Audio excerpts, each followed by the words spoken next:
So here we have it, nutrition, everything you need to know to lose some fat, tone up and feel fantastic. So, getting to grips with nutrition, it's all about peeling the onion. So what we mean by this is we've got to kind of dig deeper and peel away the layer of kind of thoughts and beliefs around your nutrition and what it takes to actually lose weight. So, the biggest thing to know on the surface level is that, like this woman here, in theory, you could eat all that food there, and if it's the right amount of calories for you and you're in a deficit, you will lose weight. So basically, weight loss is simple. Eat less food than you burn off each day, and you, scientifically, it's a fact, you will lose weight. So that's quite good, isn't it? Quite good to know, quite simple. So do that and you will lose weight and you'll achieve your target of losing weight and feeling better. But there is a little bit more to it, and it's important that we understand this because this comes down to our food choices, and what we choose to eat on a regular basis has a massive impact. So we must consider your health, and we must also consider the weight that you are losing, because if it's mostly fat, perfect, but if you're losing a lot of muscle, this isn't what we want, and ideally we only want to be losing fat and a very, very small fraction of muscle, because that's just the way it is. Now there's ways of maintaining as much muscle as possible, and this is what I will introduce you to shortly. So if we take this blue line, this is your current food intake, then you decide, I really want to lose weight, I'm going to start making some changes. You look at all the things to do and you make the changes, but actually you're most likely to maintain the same amount of calorie intake despite making certain changes. And this is why, in terms of fat loss, very little is seen in the way of progress. Now, how can we improve on that? Now, this orange line represents your awareness when it comes to food, and improving that by tracking and making notes of the food that you take and a few other things after that. So, if the blue line represents your current intake and you decide to start making changes, you maybe feel a little bit better, maybe you see your performance improve. But what actually happens is there's going to be let's say unconscious eating habits going on that you're not actually aware of. So this is where bringing your awareness of your intake to, let's say, the center of your mind, it's not an afterthought, it's something that you consider each day. This is where we start to see an actual deficit represented by the orange box, and when you do this, you're guaranteed to lose fat or weight. There's a little bit more to it when we're talking about fat, which I'll come to soon. So it's all about tracking. Now, if for most of you, if you're using MyFitnessPal like I've recommended, you're going to see what your habits look like. For many, you're going to be eating a lot more carbs than anything else. This is normal. And we just need to make sure that your protein's on point, that you're eating a certain amount of protein as a minimum. And this is where weighing your food is going to be crucial to keep you on track. Now, this is the most effective way. This is because it's going to improve your awareness more than anything else. Now, there is other options available to help you lose weight, like going off portion sizes related to your hand or your thumb or a cupped handful. But to be honest, the best way and the easiest way is to go by weighing things, and you've got numbers and hard facts that you can go off. It's going to make things a lot more effective. So, sometimes, you know, you might be in a position where you feel a bit like a monster, seriously overweight, and you just think, oh my god, things are never going to change. And on the flip side of that, you could be getting well on your way to a really toned physique like the one on the right. But for most people, you're going to be wanting to achieve something somewhere in between the two, let's say, models there. Now, the crazy thing is, both of these women could be on 3,000 calories and maintaining that physique. So What's important to know is that it all comes down to your past history, what you've gone through, and what you're currently eating now. And at the end of the day, all you can do is focus on the now, and that's down to the choices you make moving forward. So you can choose to follow a healthy kind of nutrition plan. You can make better food choices. You can try and eat to the calorie amounts, and you can make better choices based on what you see in front of you. You can't change the past, so let's not dwell on that, but we do need to consider it when we're making choices moving forward. And it is just about being consistent. If you're eating 80% really healthy, and then there's the odd 20% that's not 100% perfect, if you was to say healthy food, that's the 80%, and you could have the treats and things like this in the 20%. As long as you're within your calorie target, that's fine. You're going to lose fat. But it's really important to lose fat. You need to be making sure you hit your protein target. That is a must. So you're probably confused right now, and you're thinking, well, what the hell can I do? How, I'm finding it hard, I'm struggling, maybe I'm aware of what I should do, but maybe this is making you think, actually, do I need to learn a little bit more? So the biggest thing I see that most people do or make the mistakes is drinking too many calories. As I take a little drink there, but that's water. So anyway, snacking, whether that's crisps, other foods, drinking tends to be the most impactful habit that will impact your calorie intake. So even if it says 0 calories, it's still going to have an impact on your calorie amount that you take in each day. It does. It means that you're going to possibly crave sweeter foods later on in the day. You're going to want more food because it just increases your appetite. The chemicals and the things that go in them to give them the taste, that does have an impact on your ability to either make good food choices or make the wrong food choices. But again, if we're tracking everything, if we're putting our awareness to it, hopefully you'll still be able to stay on track, eat at a calorie deficit and lose fat.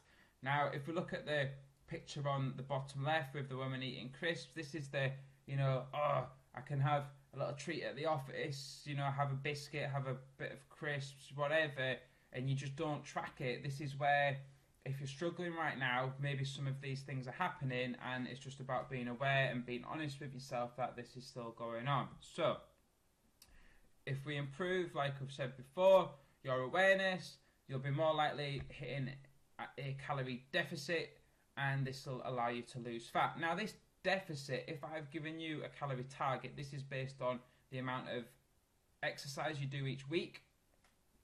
If that changes, maybe you do need to eat a little bit less. But for most of you, you need to be hitting the calorie target. If you're eating way less than that, you're then eating at too much of a deficit, and this is where your body will just start to do bad things. And in fact, what happens over a number of weeks, if you're eating at too much of a deficit, you will then at some point eat too much food. You'll go on a binge. You'll do something which causes your progress to just go in the wrong direction. So it's all about staying as close to that calorie target as possible. Now, as I've said, macros are important when it comes to feeling healthier, losing the right weight, as in fat, and maintaining as much muscle as possible, which is going to give you the toned look. So this is where macros are really important, and this is why we're going to go into it so you understand it better.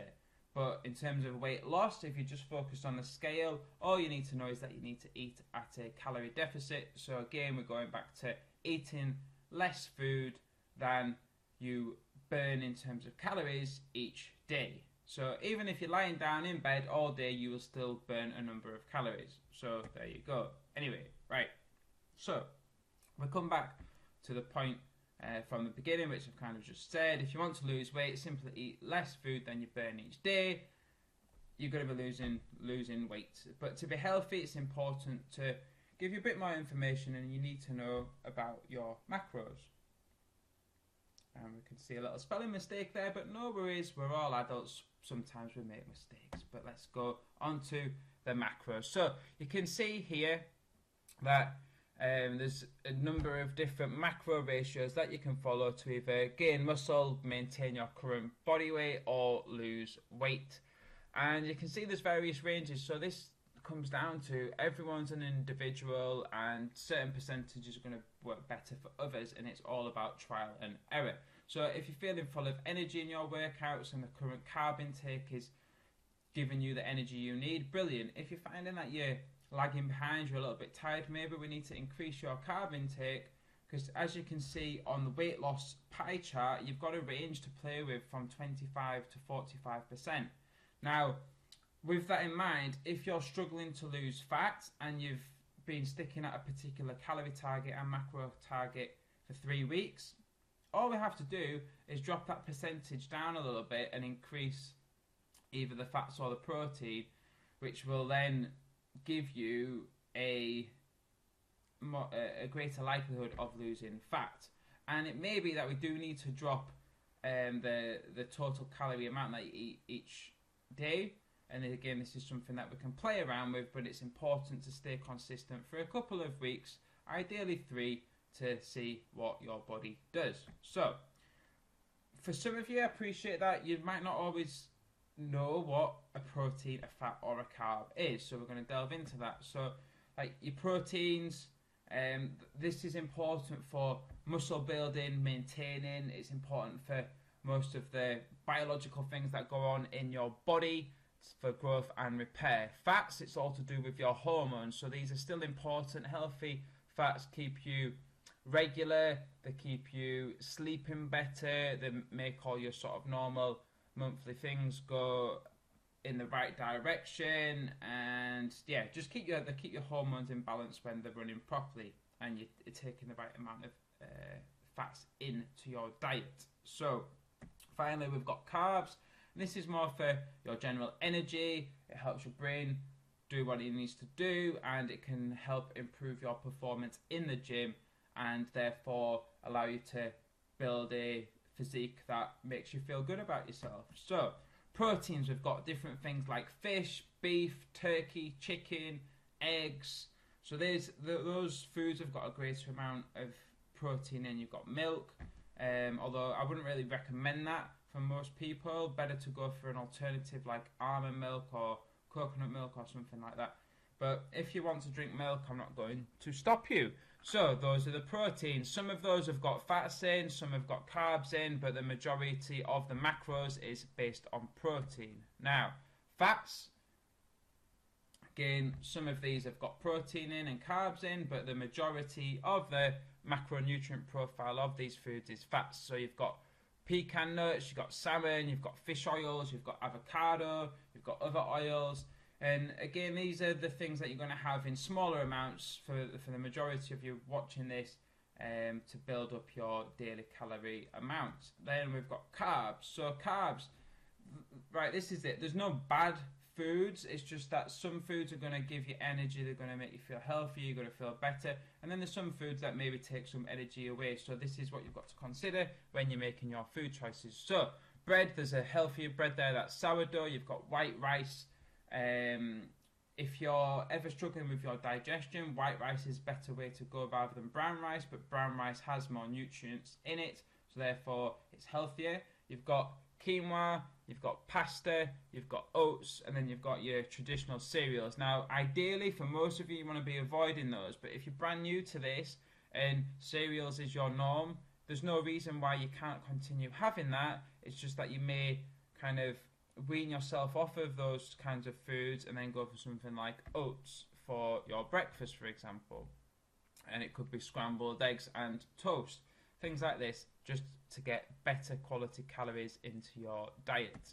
So once you've got your macros right, you're going to feel like you've got better energy, your sleep's going to improve, your performance is going to improve, like literally everything improves when you get these things right.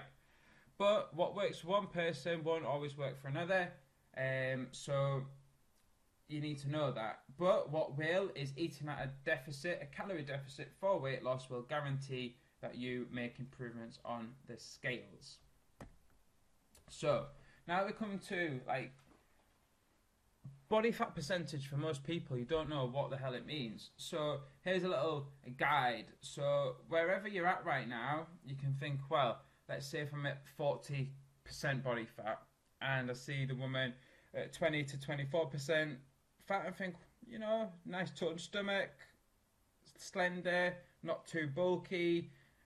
I fancy looking like that. So we can then make ways in terms of habits to apply, behaviours to follow, targets to meet in terms of training and food intake to achieve that. So have a look, see what you think is possible, and it's just appreciating what you would need to do to get there. So for example, the lady that's at 15% body fat there, again, a little bit more muscle, leaner, so obviously less fat, but again, the veins are popping out of her biceps. For some people, maybe that's good for you, you like that look, but for many, the 20 to 24% body fat profile is seen as a nice to have physique.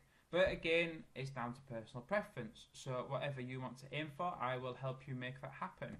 So you've got to appreciate where are you at right now and where would you like to be. And then we've just got to literally bridge that gap. And all it comes down to is there's certain behaviours that you must follow, and there's certain things that you need to try and avoid to be able to give you that physique, and it's got to work around your lifestyle, so that's really important.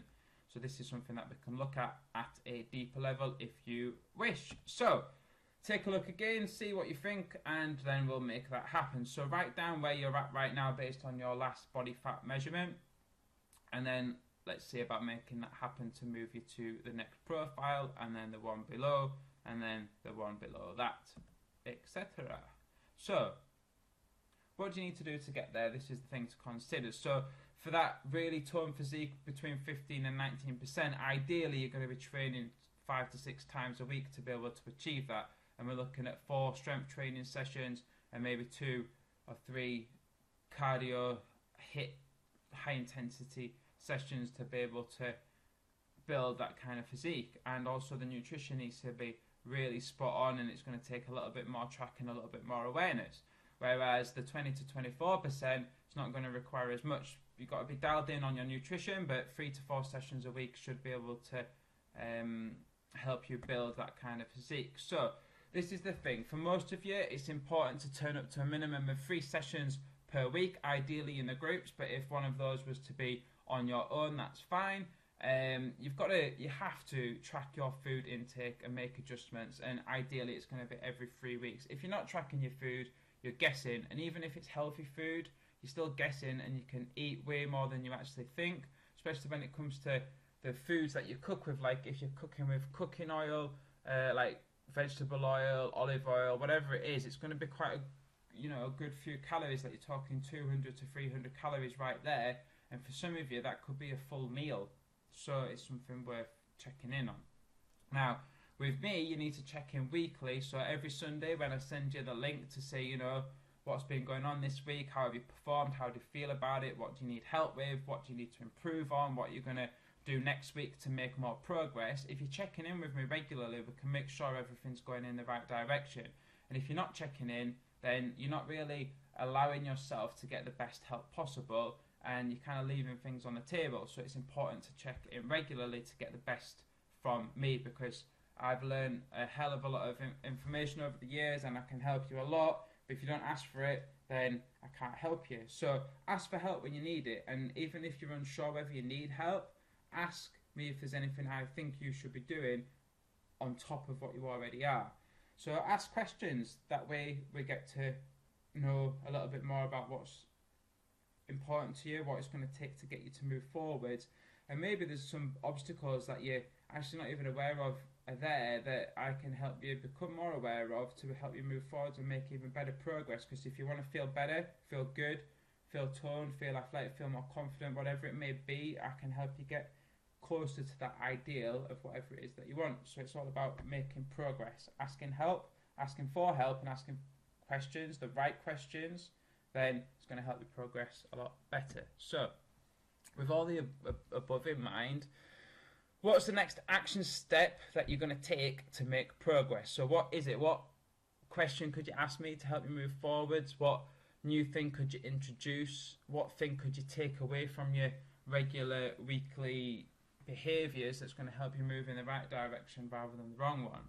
And what do you need to know right now to make progress from where you are right now? So have a little think about that and then let me know. So that's pretty much everything you need to know right now to make far more progress in the next month than you have in the last few years. If you apply all of that information, you're going to basically see some fantastic results. So, you know, you're going to appreciate on a deeper level how to lose fat and be as healthy as possible. And for me, that's pretty much job done in terms of helping you understand the basics. And actually, we've delved deeper than the basics, so there you go. And if you apply all that information and you're still struggling beyond everything that I've talked about today, we can delve into that a little bit deeper, working one-to-one, because we can, again, I can send you files and files of things that will help you move forward. So it's just about improving your awareness, and for some people, it's, you know, it takes a lot of help because you've been in the same sort of scenarios and behaviors for the, you know, all of your life, and sometimes change is really hard, and it takes certain questions and ways of looking at things that help you see that actually maybe there is a better way, maybe that you're influenced a lot by your family, your other half, your friends, and their opinions and their behaviors have a bigger impact on your own behaviors than you realize. So it's how can we uncover that, and there's many methods that I can help you with to apply that'll get you the result that you really want. But it all comes down to helping you feel better about yourself, feeling good, making changes and seeing that progress for yourself. So again, reach out, let me know if you need any help above what we've gone through there. Thank you for watching, and I shall delve into anything else that you want in another video. Thank you.